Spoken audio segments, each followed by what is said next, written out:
to lead this. Chris, of course, is a Mayo employee on loan to us at DMC and has been with our team for 4+ years, leading the Discovery Square initiative. So Chris. Thank you, Patrick. Good morning, everybody. It's a pleasure to be back again. We have a little bit more time on the agenda today than we usually have, we've had in the past for the topic of Discovery Square. And we're going to start off with, we're going to have an opportunity to hear from Dr. Otley about the original vision of Discovery Square. We'll be hearing some perspectives from the ground from some members of the community who are working in the Discovery Square sub-district, and then we'll wrap it up with a conversation about what's next, both transactional and transformative. So I'm going to turn the microphone over to Dr. Otley. He was introduced earlier as the chair of our EDA board and a Mayo Clinic physician relevant to Discovery Square. He is also chief medical officer for the Mayo Clinic platform and a medical director for the Department of Business Development. So Dr. Otley, if you want to take the floor, please. Thanks, Chris. I'll provide a little context, remind us of what that land used to be like in the Discovery Square sub-district, think about where we are today and our progress, and we're going to hear from some Discovery Square community members who are going to bring it to life. First, a little context. Working at Mayo Clinic is kind of like playing in the Super Bowl every day. You need to be at your top peak performance each and every day for one of our patients, every single one. Part of the responsibility when people come from all over the globe to get that care is to offer cutting-edge treatments. And those are developed as part of Mayo Clinic's research and innovation mission. And we rely on the collaboration with our dedicated scientists and management teams of our partners to bring those discoveries to actual medical care. 10 years ago, Discovery Square District was kind of a routine part of our city. It had a handful of Mayo Clinic buildings on the north edge, a few businesses, a church, a hotel, some rental properties, and the People's Food Co-op, which was kind of like a retail island among a bunch of surface parking lots. The original vision of Discovery Square, to remind everybody, was to create a physical address for those critical collaborative inventing and economic development activities in our destination medical center, along with the space, amenities, and programming that foster high-quality living, activities, and interactions year-round in a mixed-use public neighborhood. So a complex thing that we're striving for. Honestly, as we look at the incredible success of Discovery Square 1 and 2, and hopefully soon 3, the progress is exceeding our expectations. There's a ton of creative inventing activities progressing in the area that we'll hear about, including MRI and ultrasound imaging technology, advanced diagnostic testing, cardiac valve repairs, digital diagnostic technology, among others. This would never have happened without the strong support of our local and regional partners, including the city, county, our amazing mayor, Mayo Clinic, Reddy Smith, Medical Alley, Greater MSP, the colleges and universities and private developers, and many others, including you, who've been critical to develop Discovery Square. Today, there are new jobs, new companies, new technologies, and a new vibrant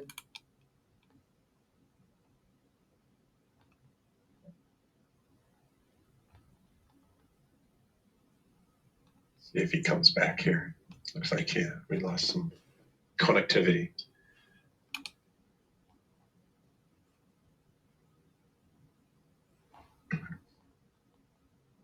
Dr. Otley, it looks like you've frozen life in a Zoom world. Okay, just to troubleshoot as well. Let's see. Patrick, can you help navigate us through who might be able if we happen to lose Dr. Otley here, which we don't want. So Chris, why don't we jump to, and we'll come back to Dr. Otley. So what we want, go ahead, Chris. Sure. So we have some members of the community who have joined us today. We're going to jump onto the next portion of this, and it's really some perspectives from people from the community as they bring themselves on screen and on microphone. We have Lizzie Haywood, who is the CEO of People's Food Co-op, and we're starting with Lizzie because the co-op was really an early adopter to the Discovery Square ecosystem before it actually existed as a concept. We'll be joined by Chancellor Lori Carroll from the University of Minnesota Rochester. She cares deeply for the students, the University of Rochester community. She's an out-of-the-box leader, and every conversation I have with her is a joy. We'll have Dr. Jim Pipe joining us, He moved his research program from Arizona to Mayo Clinic to One Discovery Square. His research team is working in the space. We have Frank Jaskulke joining us. He's the Vice President of Intelligence for Medical Athlete Association. Frank is a singularly helpful person who champions the Minnesota medical industry with the best of them. And we will have Brent Webb joining us. He's a development executive at Mortensen, and he is leading the development efforts at 1 and 2 Discovery Square. So Lizzie, I think you're on screen somewhere. We can drop the screen. I think we can drop it. Can you hear me? Yeah. Yes. Okay. Good morning. Good morning, Chairman Ryback and Mayor Norman and board members, and thank you for the cheers for People's Food Co-op. It's really a pleasure to speak with you about the opportunities for us and for our community. I am Lizzie Haywood. I'm the CEO for People's Food Co-op. I grew up with the co-op since before its move to downtown Rochester in 2013. People's is a community-owned business, meaning the people who live and work in the region are the only stakeholders of our company. In the past 10 years, people who live in Rochester have invested $385,000 in our business, one by one, to become owners of this downtown grocery store. So we strive to serve the needs of a broad spectrum of people, and our place in Rochester is really an example of this. By serving the diverse needs of people, by being in the heart of DMC, we're helping people fill a quick lunch, filling a full cart for their family, or convenient party foods, but especially nourishment for health recovery. We also employ 73 people in our Rochester location who enjoy competitive wages and benefits. So we've really counted on the growth of this neighborhood for our long-term sustainability. We celebrated 10 years in this location, or we're about to celebrate 10 years in this location. And we really look forward to continuing to see the neighborhood grow and the city grow with the neighborhood. The attention to the various aspects of Discovery Walk, including accessibility and infrastructure, make it clear that we are in the right place and that people will find their way into this area in the future. I am really excited about the bus rapid transit and the different types of access that people are about to have. Not just for travel to and from the clinic, but to other meaningful efforts like nourishment and socializing. When we designed this building and this location, using input from the city master plan and trusted local developers, we envisioned the co-op as a third place. Not just a place where people could come for groceries and to be a thriving business, but a place where people could find a home away from home. And third place really serves to build community bonds. I think we have many of them in Rochester. With the establishment of Discovery Walk, that vision is more achievable. And we are seeing more growth of this community, this neighborhood, with other organizations and entities like University of Minnesota Rochester and so many others. But speaking from the business perspective, from the retailer perspective, I am very excited and supportive of the Discovery Walk and the other efforts that are coming with it for the evolution of our business and our neighborhood. Great. Thank you for your time. Yeah, thank you, Lizzie. I appreciate it. We're going to do a slight change up on the order. We have Brent Webb who has to catch a flight. So we're going to ask him, rather than go last on the panel, we're going to ask him to go next. So Brent, you're muted.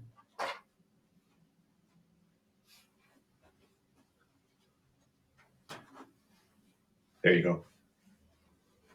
Can everybody hear me okay now? Yes. Yep. Perfect.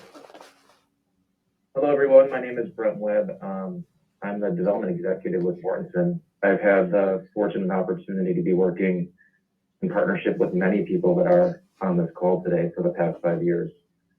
I think what's really resonated with me with this conversation today is what Dr. Otley says, is about partnerships.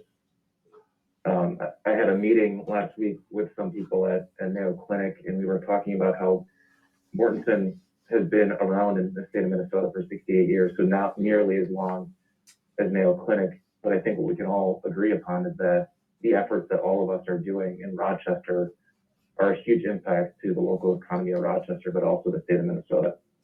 And that is only possible by all the partnerships that are created and that are being maintained through the efforts of everybody here, as well as what's happening in the DMC. And that is a big reason why that Mortensen has advanced the plans for One Discovery Square, and we've always talked about that success. But that's also why we started Two Discovery Square during the pandemic with no tenants. And it's really a belief in what the strength of this region is, this vision for the DMC plan, but also Mortensen's commitment to the economy of Minnesota and Rochester.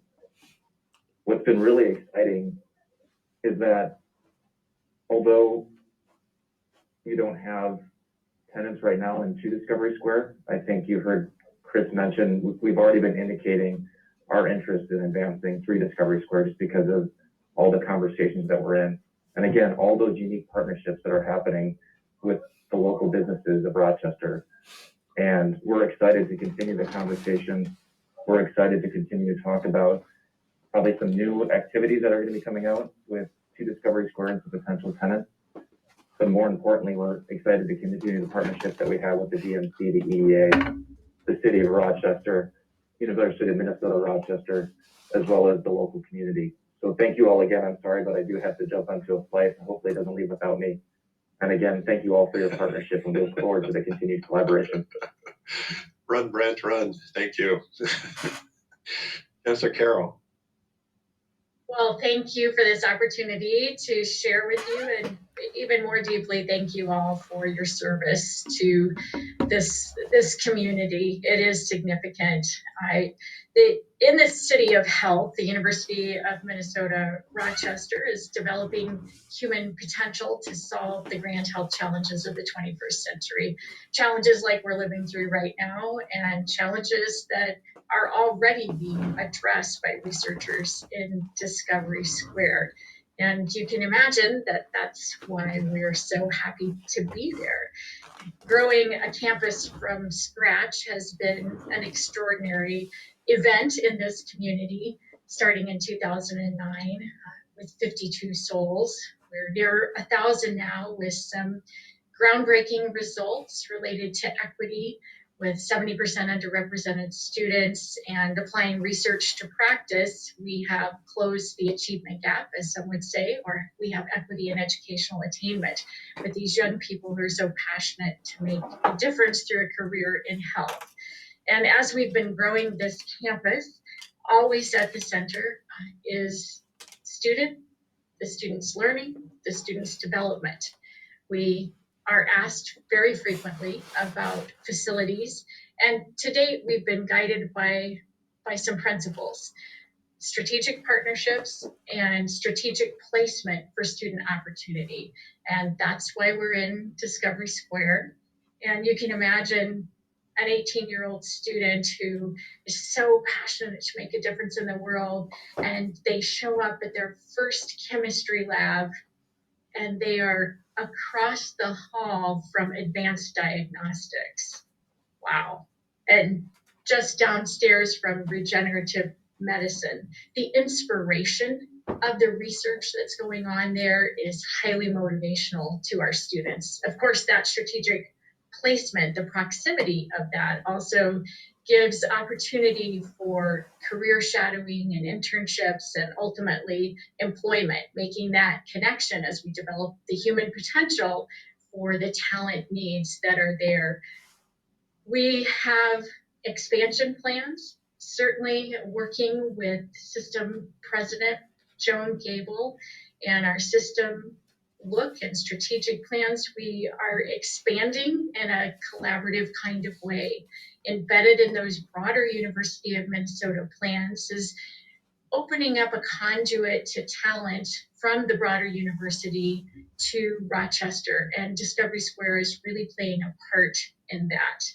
We anticipate a visit in early March of our Vice President for Research, to connect with researchers in Discovery 1 and to have a deep tour of 1 and 2, and then to have dialogue as we're working at the university to create an innovation corridor that's focused on biomanufacturing and a corporate engagement center. There are just many opportunities for expanding even more broadly beyond the Rochester campus and the talent and the talented students we have here. So we are growing, and we'll be expanding facilities and be guided by those same principles.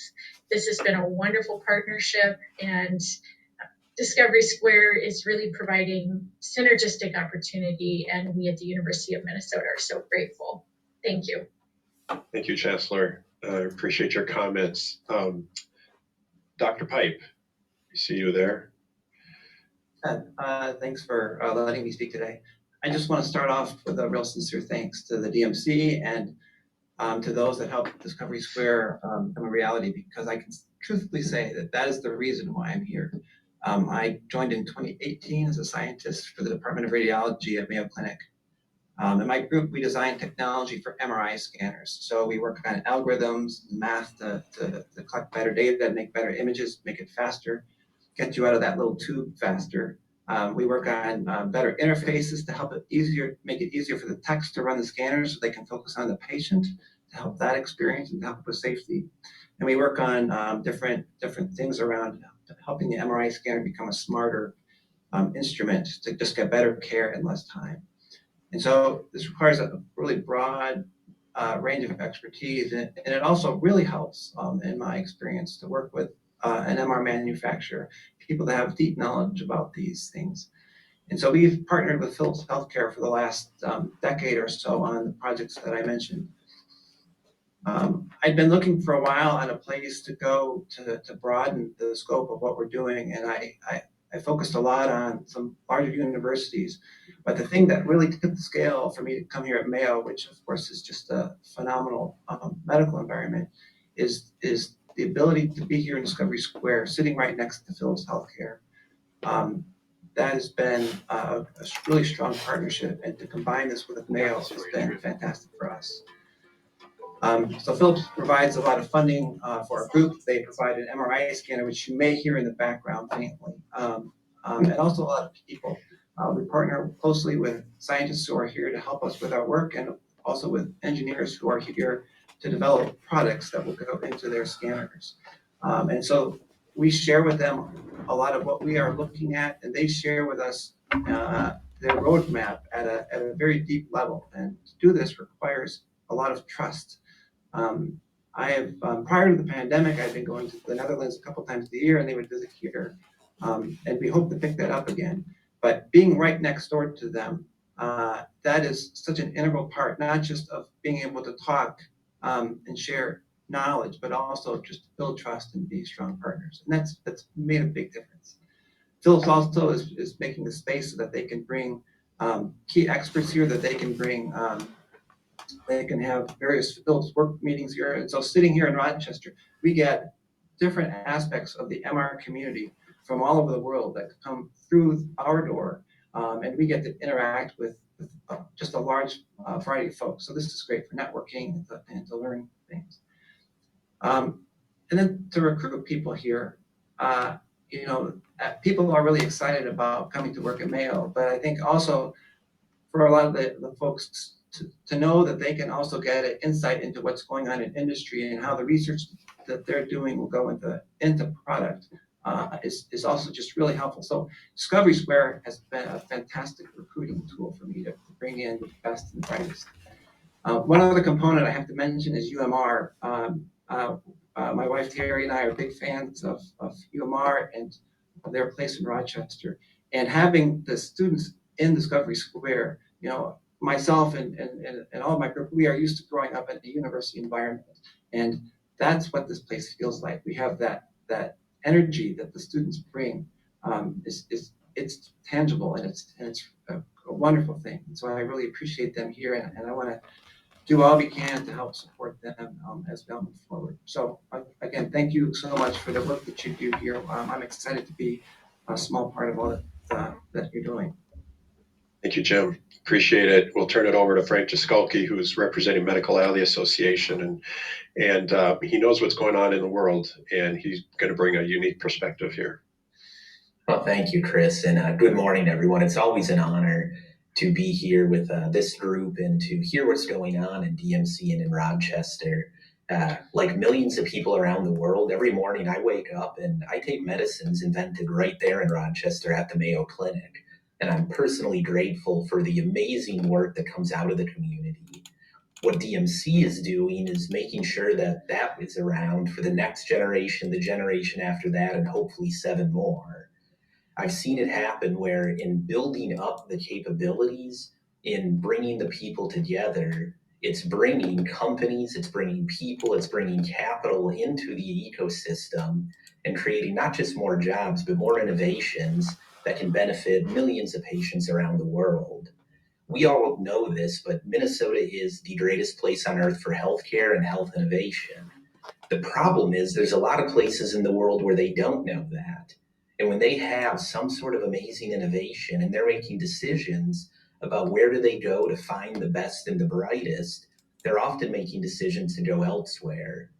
In the seemingly short time that DMC has been around, I've seen them change that perception for many people and start to raise the profile of not just Rochester, but of the entire state of Minnesota, and make it easier to have stories like Dr. Pipes in our communities and to benefit more patients. So Medical Alley is honored to be a partner and to be supportive of this work.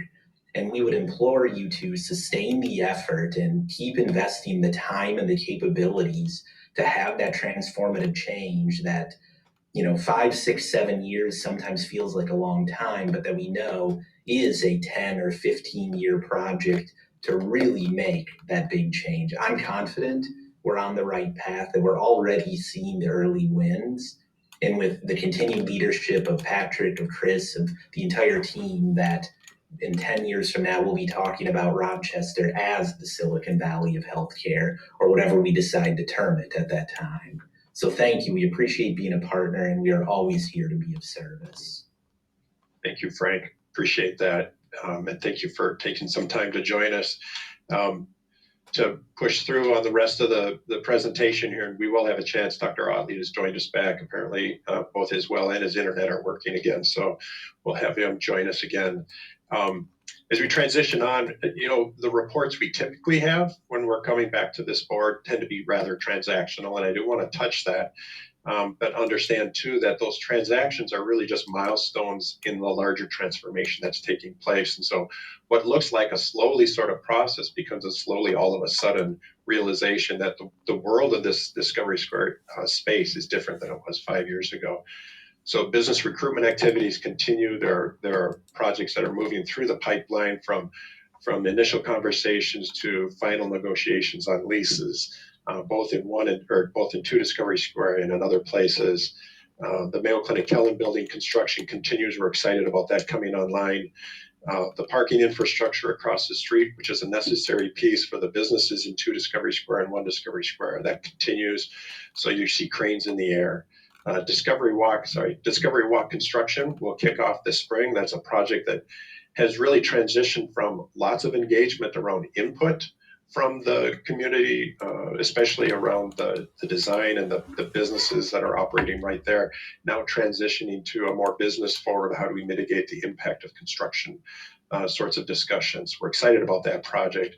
We might anticipate a phase 3 project request coming from Brent's team in the future. So those are the sort of transactional things that we see going on. But from a larger picture, the opportunities we have before us and everything that is teed up by all of these transactions that have taken place over the last several years, we know that we need more affordable and workforce housing, and a lot of the housing growth that has been in downtown Rochester has been in this sub-district, and we see opportunity for more of that. And with Kevin Bright's leadership, partnering with the city and the county, we see opportunities for housing.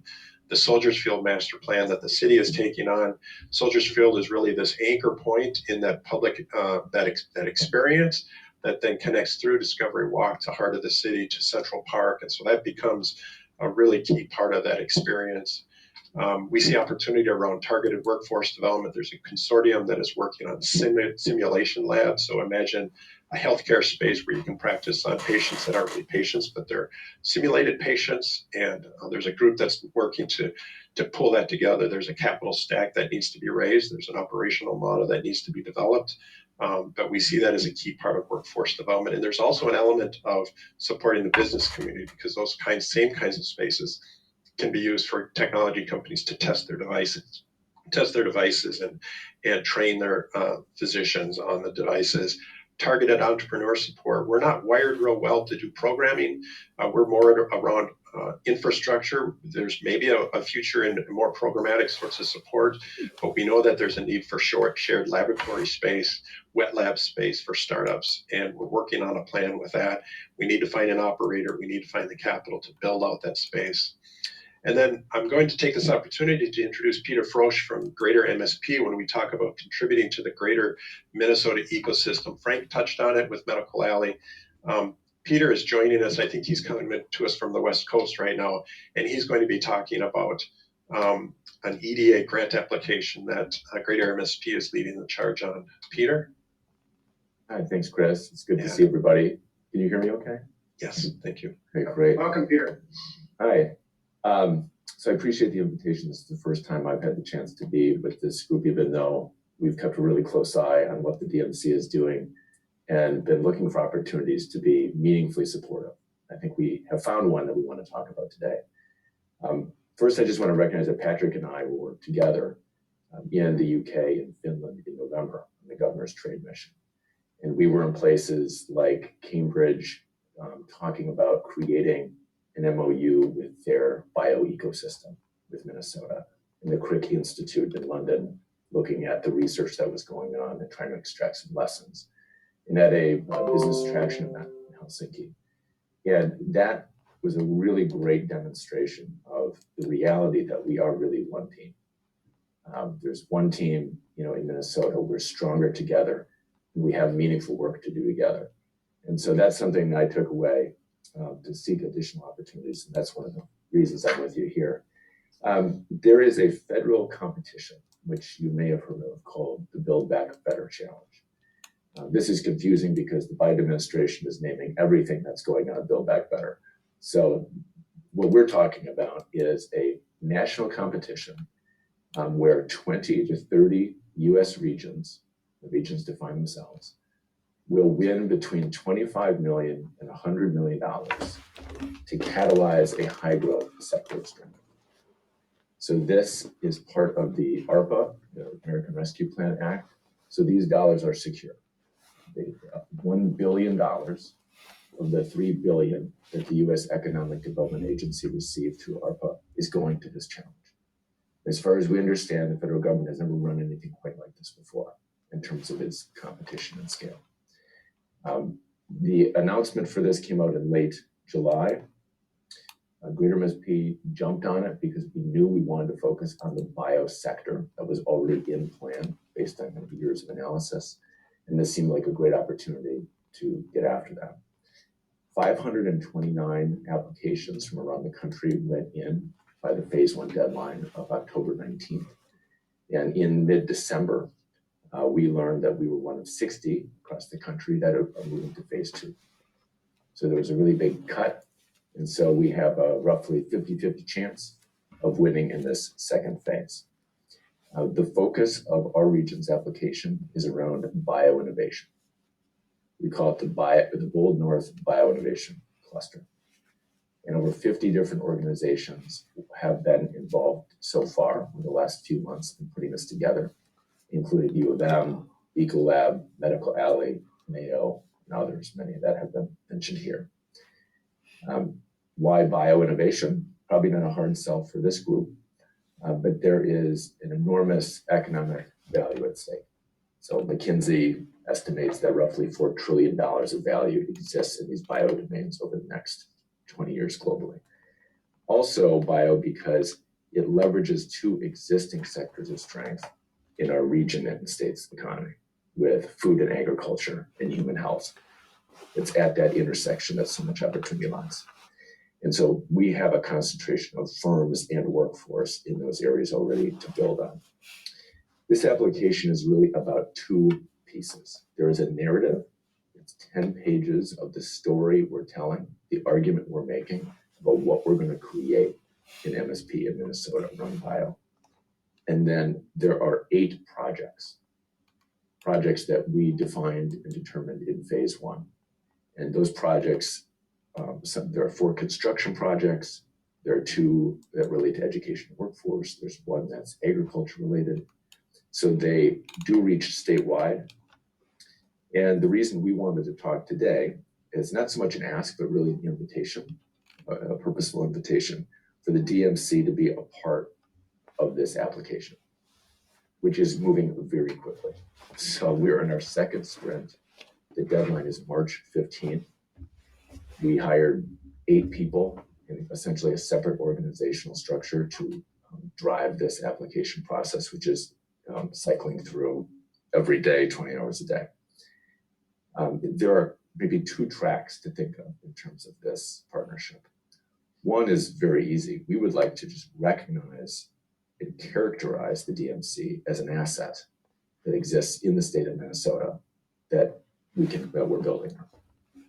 You know, this strategic intention, this investment, the progress that's been made so far, all that already exists in Rochester, that is a reason we think we should win, and that they should believe we're worth investing in. And that doesn't really require much other than maybe just a letter and a mention, in the narrative. Second would be more material. I think there's an opportunity for the DMC and Mayo to participate in 2 projects in particular. One of those projects is focused on educational curriculum statewide. So the University of Minnesota is leading this project, working with the Minnesota State System, Metro State, Augsburg, other private University of St. Thomas, other universities, to do a quick analysis of all the existing curriculum around biooccupations statewide. And the project is about getting a catalytic investment through this challenge grant that would then be leveraged by other investments in the system. The result being tens of thousands more trained workers, from technicians to PhDs, in the next 5 to 10 years across the state of Minnesota. People that would be hired, by the Mayo Clinic, by the companies in Discovery Square and others. The second project is, we're still working on the name, but it's essentially like the biocentric project. It's the brain of the whole biocluster. That's where the strategy will be developed and all the sub-strategies around supply chain, FDI, workforce, all of those elements. We really feel like Mayo and the DMC kind of deserve a seat at that table and should be integrated into the thinking that goes into the design of that project. So more to say about that, but I'll stop there and see if there are any questions. Thank you, Peter. I appreciate it. I know it's a little bit of a logistics challenge with your travel, so I appreciate you being able to weigh in. Dr. Otley, I think we have you back on if you want to wrap a bow on this portion of the agenda. And my deep apologies for the tech glitch that never has happened before, of course, to anybody, I'm sure. So it's just so cool to see the vision from 2013. It's coming alive right now in the physical space of Discovery Square. But more importantly, all those connections, the stories, the students, the partnerships, the jobs, the inventions that are happening there every day. This is something to be proud of, as I think our community and our state. Couldn't have done it without the amazing community of partners across Rochester and all of Minnesota. So deep appreciation for everybody's hard work. And as to Peter's proposal, count us in. Well, Thank you. good. So thank you, folks, very much. This has really been inspirational. I mean, there are lots of ways when we talked earlier about metrics and measurements. That presentation just put together, hearing this interplay of students and researchers and statewide efforts and national initiatives, and tying it all together with 2 and maybe 3 buildings, and with the connective tissue that connects the co-op to Soldiers Field to the center of town. I mean, all of that together is so great. And sometime when we have 3 hours, Dr. Pipe, could you explain everything on your whiteboard? Because I was trying to read it and thinking, I left that out there hoping someone else could solve that for me, but thanks. yeah, I'll get be back on to there you. in a minute. We'll I'll back get back to to you tomorrow, Jim. I got it. But anyway, so really terrific. We've got a couple other items that are just informational, and I think probably the best way to handle that, especially because we as board members are going to go now into this joint session at noon, is to maybe stop at this point. Patrick, am I on the right track with you here on that? Yeah, I think in fairness, I mean, we've covered a lot of ground. The report that Jamie Rolte was prepared to give with respect to Heart of the City is really acknowledging near completion of that project.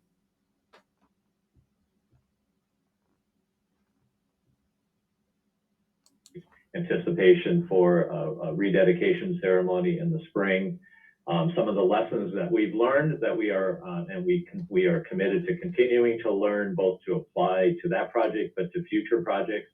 So that's in her report, and so it's in the materials. And then Mike Flynn, our senior director of business and economic development, was prepared to describe the work going on to build this sort of muscle around lead generation, business recruitment, and the progress that he's making in building that out. Again, there's a report in your materials, and then there's a report on many other initiatives that